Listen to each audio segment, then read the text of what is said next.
Hi, I'm Doug Facey, a member of the Worship Associate Team of the First Unitarian Universalist Society of Burlington, Vermont. Unitarian Universalists come from many spiritual backgrounds and traditions, and we welcome all who share in our commitment to building a world community based on equity, justice, compassion, peace, and respect for the environment which supports us all. So wherever you are, wherever you come from, or wherever you're going, you're welcome here. Thanks so much for taking the time to join us. To learn more about who we are, please click on the link at the end of this video or go to our website at uusociety.org. Feel free to tell us who you are, and if you wish, we can get back to you to answer any questions that you may have. These services are a team effort, so I want to thank Erika, Reverend Patricia Hart, Sam Whitesell, James Stewart, and Michael Wright for their contributions. Today we welcome special guest, Charlie D-Megeso. Charlie is a Nohegan-Coosac Abenaki citizen, a member of the state-recognized tribe in Vermont. He's a former member of the Vermont Commission on Native American Affairs, and in 2010 helped secure passage of a law recognizing original peoples tribes. He is a retired Chittenden County Assistant Judge, BIPOC City of Burlington board member, and also a member of the Alno-Baiwi Council Indigenous Research Center, dedicated to preserving Vermont Abenaki cultural heritage and traditions.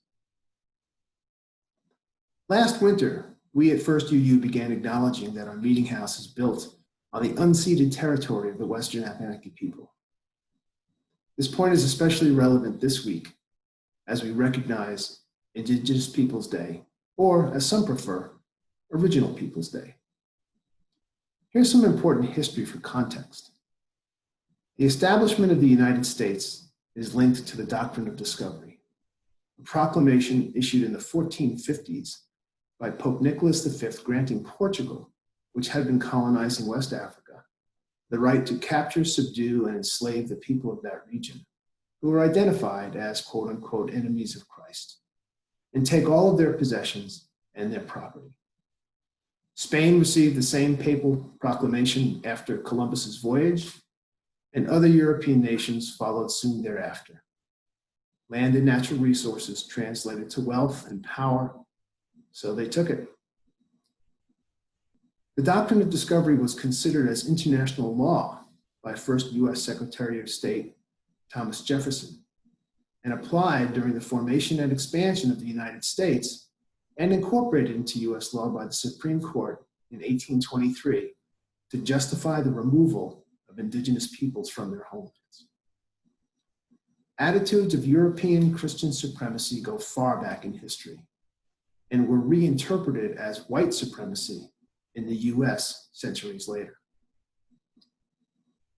The Western Abenaki people are part of the Abenaki Confederacy, which stretches from Lake Champlain to the Canadian Maritime provinces. Abenaki means people of the dawn, due to their location in the east where the sun rises. They call this area Endakana, which means our homeland. The Western Abenaki never gave up the lands on which they lived. It was taken from them. Thus, those of us across much of Vermont, New Hampshire, parts of Massachusetts and Quebec occupy unceded territory. Our worship service is about to begin, so get a chalice or candle if you wish, maybe a beverage, get comfortable. Although we are physically apart, we are united in spirit and in our care for one another, our community, and our world. Come, let us worship together.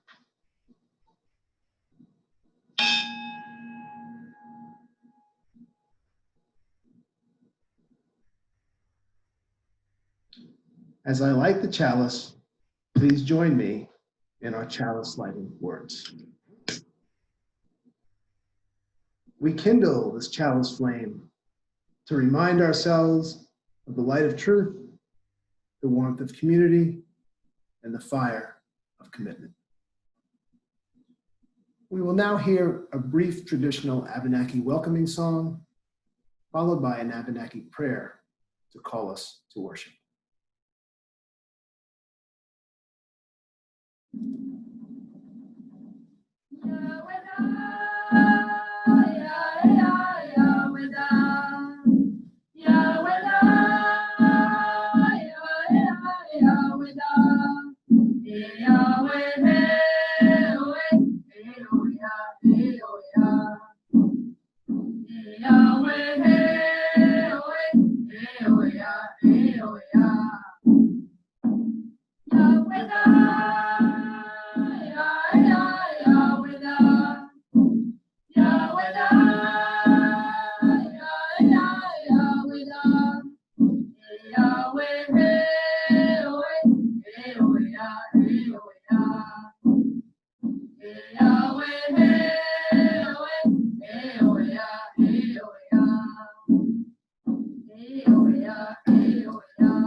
Nigawiski dia gasamakwa nagina bagawa igasawakagia gia gasawakaiskat giana onabak wanamakek tianaya bak wanadidak anamanaga ojawe agia washal aka ibagawa gasawikaka awa awi. Grandmothers, grandfathers, we welcome you back to honor you, we, your children. We, your people, have forgotten, and we ask for forgiveness, for we not have come back for many years. The book I'm sharing today is We Are the Water Protectors, a book by two Indigenous women. This is a story about how water affects and connects us, and how we must all fight to protect the earth and her waters. Carol Lindstrom, who wrote the book, is enrolled with the Turtle Mountain Band of Ojibwe. Mikhail Gode, whose beautiful artwork you see, is tribally enrolled with the Tlingit and Haida tribes of Alaska.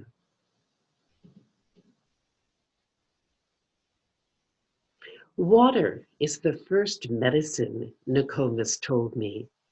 Nokomis is the Ojibwe word for grandmother.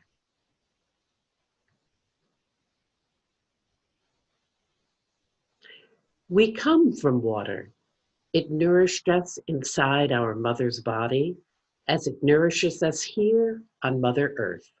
Water is sacred, she said. We stand with our songs and our drums. We are still here. The river's rhythm runs through my veins, runs through my people's veins. My people talk of a black snake that will destroy the land, spoil the water, poison the plants and animals, wreck everything in its path.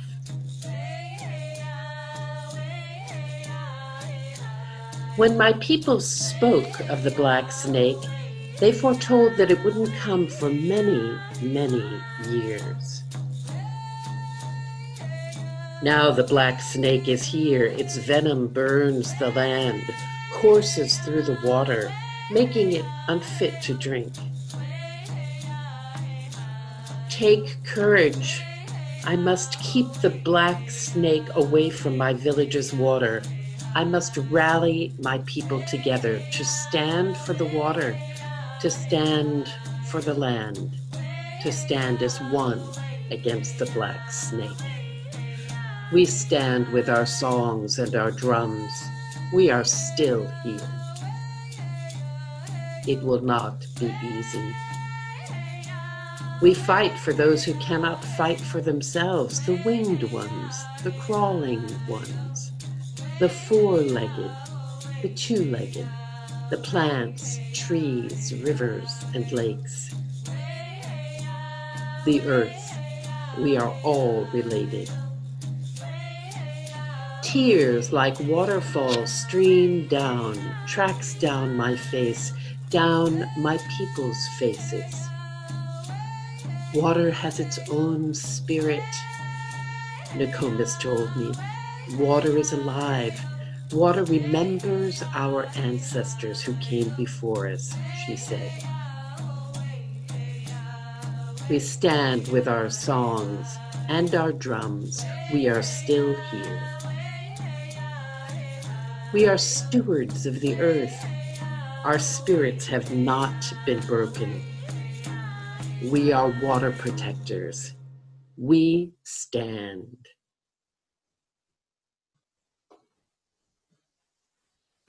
The black snake is in for the fight of its life. We stand.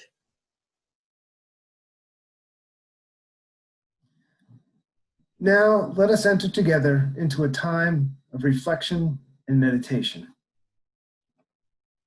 So please settle your minds, take a deep breath, breathing in the breath of life, breathing out the breath of peace, and come now into a place of holy listening.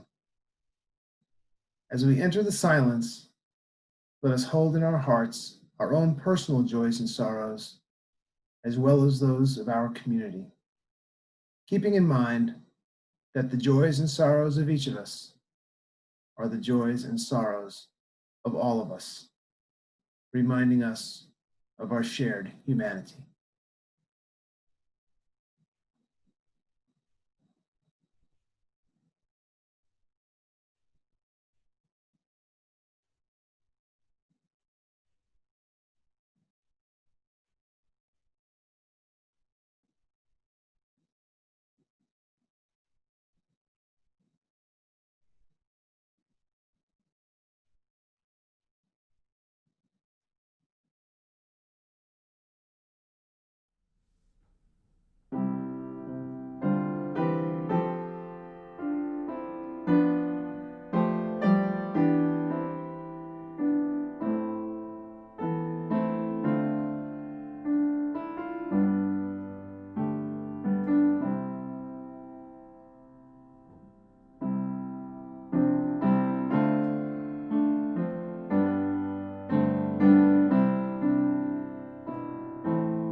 History is complicated and often uncomfortable if you take the time to understand what really happened.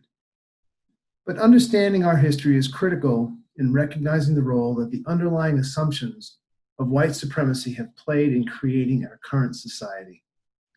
This is something to keep in mind as we look at October 12th, still known to many as Columbus Day, but now recognized as Indigenous Peoples Day in Vermont and numerous other states and local communities. As an example of confronting uncomfortable history, an article in Smithsonian Magazine this past July was titled "Sierra Club Grapples with Founder John Muir's Racism." Muir is widely recognized and admired as a conservationist and advocate for the preservation of wild places in the United States. He played an important role in shaping U.S. conservation policies in the early 1900s, resulting in the designation of Sequoia and Yosemite National Parks in California. And that desire to protect places identified as wild spread elsewhere in the US as well.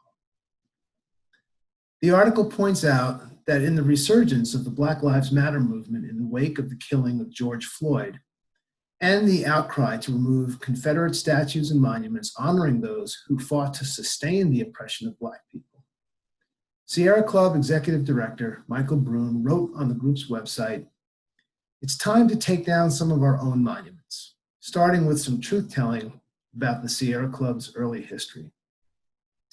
Bruin also wrote that in its early years, the Sierra Club was, quote, basically a mountaineering club for middle and upper class white people who worked to preserve the wilderness they hiked through, wilderness that had begun to need protection only a few decades earlier when white settlers violently displaced the indigenous peoples who had lived on and taken care of the land for thousands of years.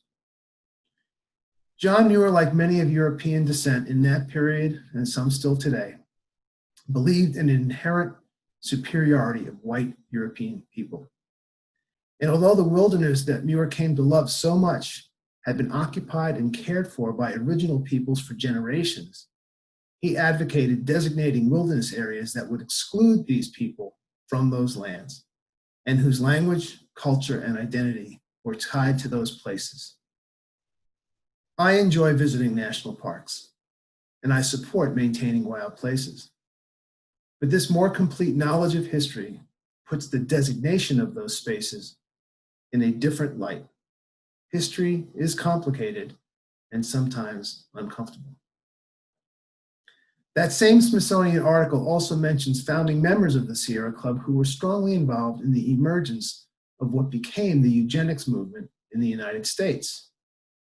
Henry Fairfield Osborn led the New York Zoological Society and the Board of Trustees of the American Museum of Natural History, and also founded the American Eugenics Society. David Starr Jordan was a prominent biologist who studied fishes, something near and dear to my heart, and became the first president of Stanford University. In 1899, he delivered an essay at Stanford entitled A Study of the Decay of Races Through the Survival of the Unfit, which promoted the supposed superiority of Anglo-Saxons and supported maintaining racial purity. In the early 1900s, several versions of that essay were published by the American Unitarian Association and the American Philosophical Society. One version was delivered in 1906 in Philadelphia at the celebration of the 200th anniversary of the birthday of Benjamin Franklin, an indication that these groups were aggressively promoting this idea. So the American Unitarian Association, which in 1961 merged with the Universalist Church in America to form our Unitarian Universalist Association, played a role in the promotion of the eugenics movement in the United States, which has had a particularly horrific impact on original peoples, their families, language, culture, and identity. And one of the legacies of this is an ongoing mistrust of our healthcare system, which today translates to underreporting of COVID among original peoples who have learned not to trust white folks in white coats. It's important that we acknowledge this shameful part of our past and understand that it takes a long time to earn back trust that has been repeatedly broken. History is complex and often uncomfortable, but people, organizations, and institutions can change and need to if we are to move forward and create a better future for all. We have come a long way, but we still have further to go as we try to help the United States and the rest of the world live up to its promise and potential. We will now continue in the spirit of heart opening with our weekly offering. Today's offering will be shared with Steps to End Domestic Violence, whose mission is to assist in the transition to a safe, independent life for all those who have been affected by domestic abuse and to promote a culture that fosters justice, equity, and safety. The offering will now be received with gratitude.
Please join me in our unison dedication words. With gratitude, we dedicate these gifts in the service of our mission to inspire spiritual growth, care for each other and our community, seek truth, and act for justice. Hi, Charlie D-Megeso. This is Indigenous Original Peoples Day, October 11, 2020. And this is a UU Society virtual service, Facing History. This is Vermont, Nadakana, our homeland. We were all part of the Abenaki Confederacy, which went through all of New England, parts of Quebec. Today, there are 4 state-recognized tribes, starting in 2009. The Nohican-Colassuck tribe, of which I am a member. There's the Elnu tribe. There's the Chalice tribe, and Missisquoi. These are the 4 state-recognized tribes. I also am a member of Auno Bawe, which is the Abenaki Way. And we've worked directly just doing no tribal, state, or federal politics. This is just cultural, traditional works that we are trying to do for revitalization today. We're part of the Indigenous Research Center, which is located at the Intervale, Ethnal, and Homestead, which some thought was curious, because we thought, well, you know, this is where the state history starts. Why not be part of it? Why not go to the belly of the beast and be part of this and show them that, you know, our history is the same in ways as theirs and should be represented. This goes way back in the beginning. The Phillips Grant from the Northeast Kingdom through parts of Quebec, New Hampshire, all the way to Moose Lake in Maine, which was set aside for Abenakis who were veterans on the new United States side. Vermont became the 14th state, and the Wentworth grants were still in dispute. This land that was set aside, the Phillips Grant, was a federal way of giving original people veterans a place to reside and live and continue their culture. When Vermont became the 14th state, the state's rights superseded the federal rights, and those disappeared. The first governor of Vermont, Tom Chittenden, along with Ira Allen and the Council of Safeties, decided that we're going to dispose of this grant and use it to sell real estate. And that is where we were finally forced out of what is now Vermont in terms of having a direct living community. There were still groups of us around here, the whole state, that never went anywhere. Time going forward, a new thing started. In 1900, there was a eugenics movement. You had a Dr. Perkins, who was the state health officer for the state of Vermont, who, along with other people, believed in the purity and the strength of Northern European peoples over all others. And because of this, they decided that, you know, here we are during that time. It was the midst of the Great Depression. The state federal government did not have programs or money to take care of the many dispossessed people from what happened economically. So this was one way of dealing with peoples who they thought were insignificant or not superior, in order to not have paid programs, to be able to look at things differently.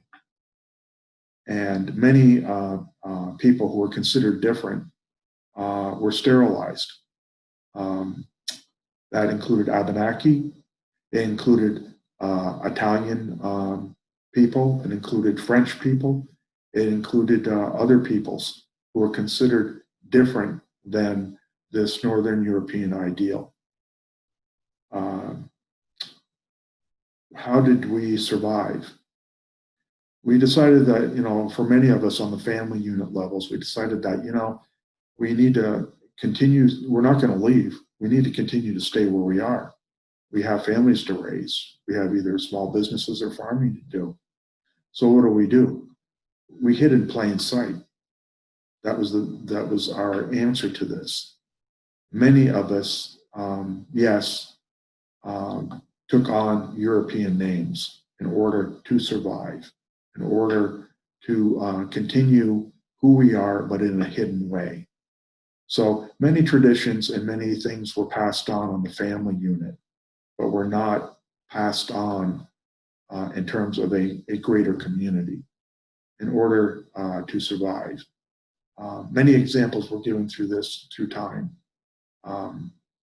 One thing that happened in my family, besides sterilization, my father went off to World War II at 17. His mother signed him in, and the day he graduated from high school, that was the deal. He has to finish school. My grandfather said to him, he said, if we win this war, they're going to treat veterans very well. If you come back here, you're still going to be on the wrong side of the street, wrong part of town. You won't be able to get good housing. You will never get a good job. Don't come back here.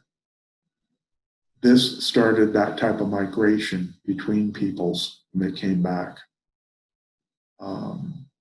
Still, many of us stayed here in what is today Vermont. We never left. The state of Vermont's premise was that there were never any original peoples here, ever. We disproved that in terms of legislation in 2009, where they started realizing and looking at this progressed history from the time colonists came here to the present day. Once this was looked at, a bill was passed for state recognition for tribes within the state.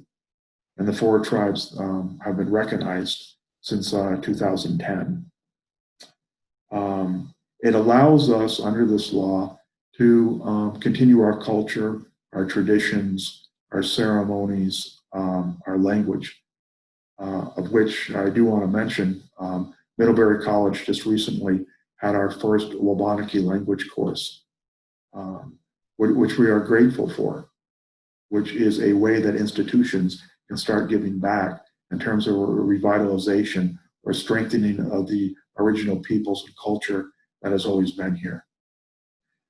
In 2010 forward, as we went forward, we're no different than other peoples from other cultures anywhere. We have good leaders, we have bad leaders. And what we've been able to do in terms of a cooperation with state or federal authorities is to work on our licensing for hunting and fishing, to gather our medicines on public federal lands, to do these types of things in terms of not so much as a recognition, but as, we've always been here. If we're not going to change the environment, why not be a people and be part of it again?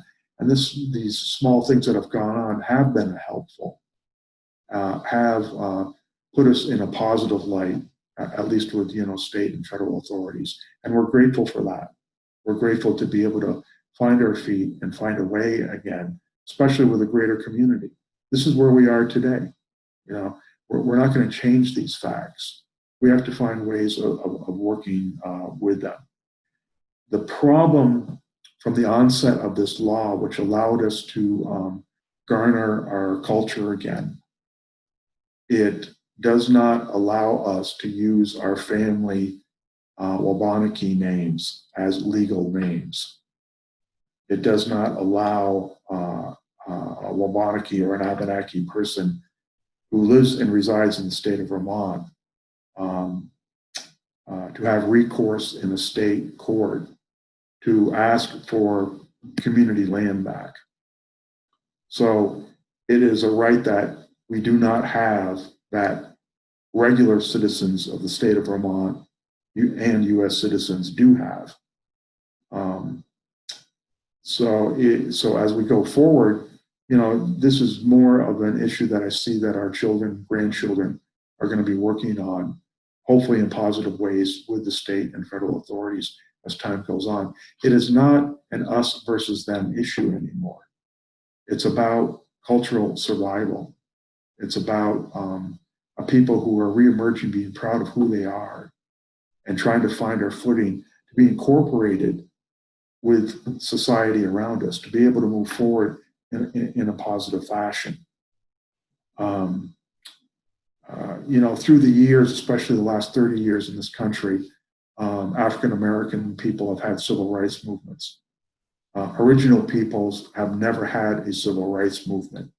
We've always been treated under treaty rights as sovereign nations. And either you are on the federal level or you're not. And if you're not, there's less opportunity to work within the constraints of a state or a state government in order to be able to say who you are, to be able to do the things that make you an original person. And these are the things that, slowly I see us being able to face and to consider and to work on. There's some simple things that here people in Vermont, Nadakana is what Abenakis call it. It means our homeland. And when I say the word homeland, it's not exclusionary. You have to recall that, it's a clash of cultures. We never had the idea that you need a piece of paper with land title on it that says, this is your place, or today, this is your house where you can live. It was nothing like that. We saw it as community. We saw it as collective in terms of this is where we resided as a group of people. And it was also a collective way of acknowledgement with the land in terms of how we treasured it, worked with it. An individual in Wabanaki or Abenaki could not make a decision for the whole people in terms of how land was going to be managed or used. You thought about a whole community, a whole environment that you are part of. We're part of nature. So what is the best intent for that? The one other things that people today can do is that, as an example, your mailbox on your house, or if you have a small farm, your name's on your mailbox. Or if you have a small farm, locavore, small farms are very popular in Vermont now, specialty crops. And they'll put their name out, Blueberry Hill Farm, or the name on your mailbox. Below that, put territory of. I know the geographical territory of the Abenaki tribe that you live in.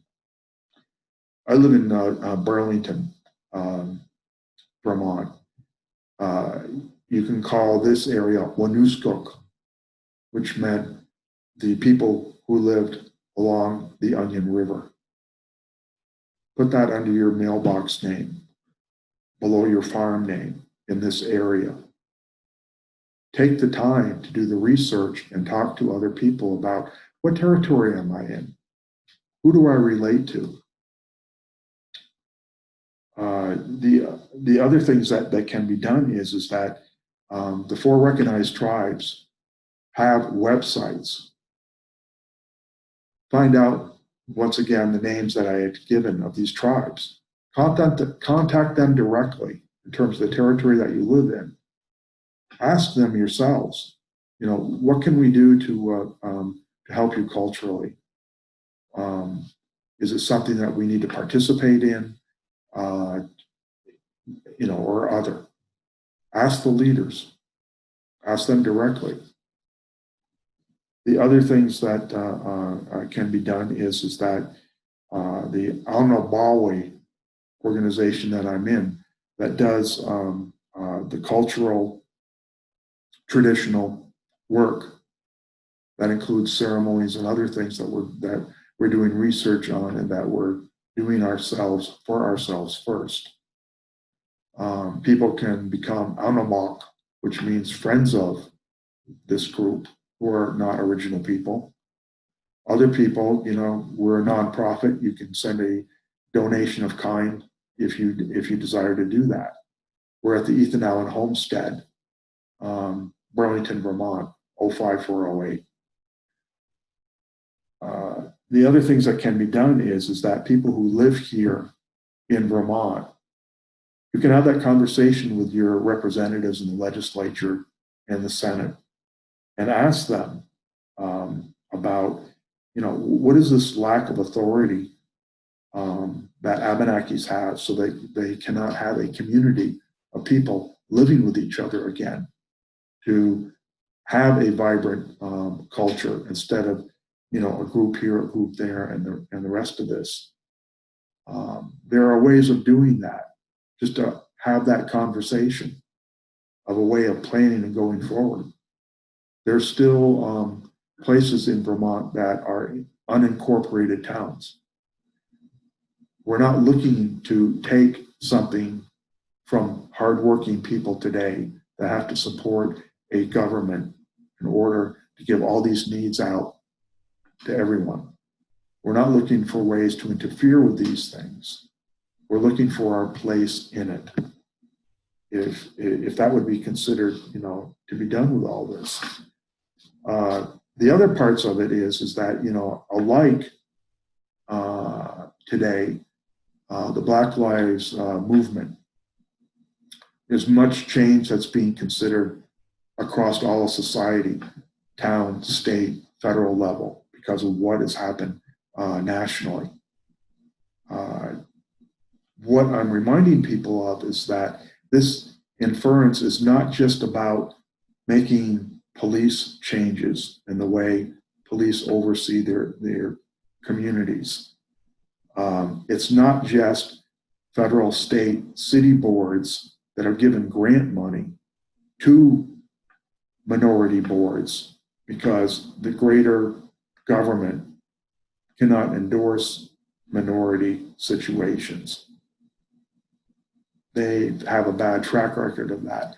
So this is what they're doing by creating boards like Black, Indigenous, People of Color boards, like in the city of Burlington. And it's a good step forward, but we're dealing with the immediacy of social change to the best of our abilities, everyone. The difference is that it's taking the eye away from the greater change that needs to start now and will probably take many years to change. And what I'm talking about is the social economic changes that need to be made that will make us financially more equal with a greater community. And that could be for women, it could be for African Americans, Latinas, original peoples. There are many ways to consider to talk about this, but we're talking about a greater change in society that needs to happen, not just our perception of who people are, but possibly words are taken out of context. People are afraid of bigger change. Reparations. Oh, that's going to cost a lot of money. It's going to force us out of certain situations, either geographically or economically. So it's harder to change because a lot of people are comfortable. Change isn't always easy, but what we're looking for is a way to make it more fair. Maybe reparations can be looked at in terms of education for people so that they have a choice about what their future is going to be for their family and their community. There's much history here that we don't have time to talk about, but it's not about shaming. It's about where we are today, what we can do to move forward as a whole community with the greater community. And this is what we're looking for and asking for. I appreciate this time.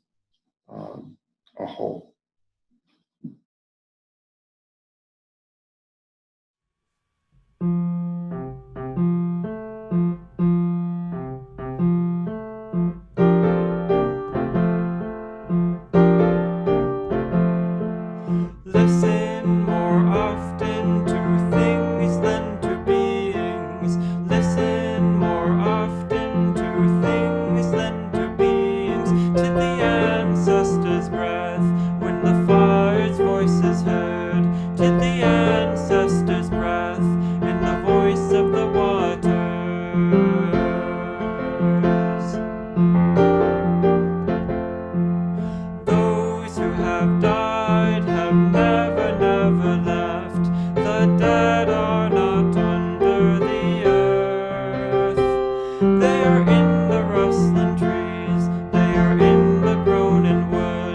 They are in the crying grass, they are in the moaning rocks.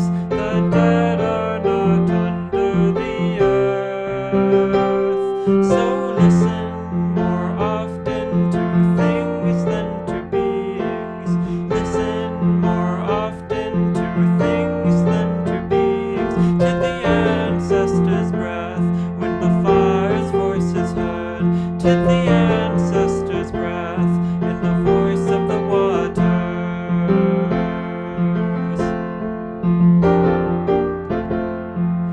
Those who have died have never, never left.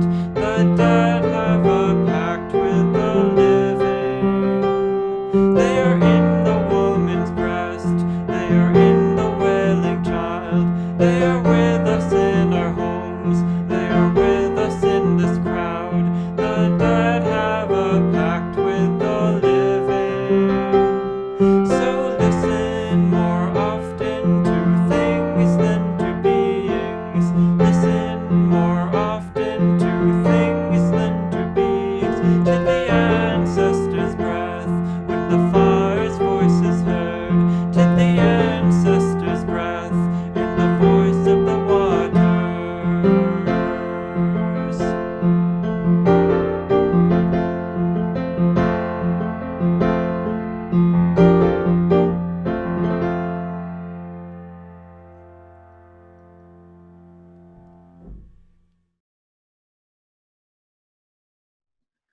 Please join me with these familiar words as we extinguish our chalices, which will then be followed by the benediction. We extinguish this flame, but not the light of truth, the warmth of community, or the fire of commitment. These we carry in our hearts and share with the world until we are together again.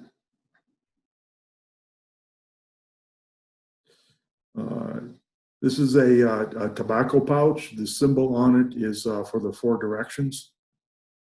Bagawisko was Nia, Maranwina ma, Gastawaka wa Egia, La Donama, Na Tonama Odama, Bikawaskawakan, Kitsuwarini.